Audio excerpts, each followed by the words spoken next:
जी बिल्कुल, इन वक्त मां कराची जे इलाइक़े कयूमाबाद में मौजूद आहियां। कयूमाबाद में भी इन वक्त हल्की हल्की जेको आहे त बरसात हले पई। कुछ देर पहिरियां हिते भी तेज़ बरसात जो जेको सिलसिलो उहो जारी हो। हिन वक्त कयूमाबाद में हल्की बरसात हली रही आहे। मां इहो बि ॿुधाईंदो हलां त गुज़िरियल 1 कलाक खां कराची जे मुख़्तलिफ़ इलाइक़नि में हल्की हल्की बरसात हले पई, त किथे तेज़ बरसात जो जेको सिलसिलो आहे उहो जारी आहे।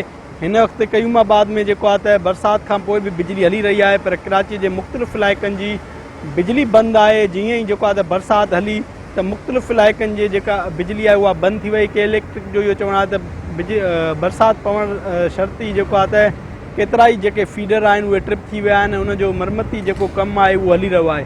हिन वक्त बि जेको आहे त कयूमाबाद में हल्की बरसाति हले पई।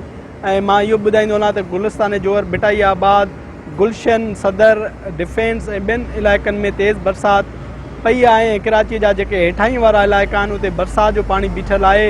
ही कयूमाबाद वारो जेको इलाइक़ो आहे हिते बि जिते हेठाई वारा इलाइक़ा आहिनि उते बरसाति जो पाणी बीठल आहे, पर जेके ही मेन रोड रस्ता आहिनि हिते जेको आहे त हिन वक़्तु पाणी असांखे घटि नज़र अचे पियो। मौसमियात खाते जो इहो चवणु आहे त हीउ जेको बरसाति जो ॿियो सिस्टम आहे इहो 11 तारीख़ ताईं पूरे सिंध में जारी रहंदो। जी।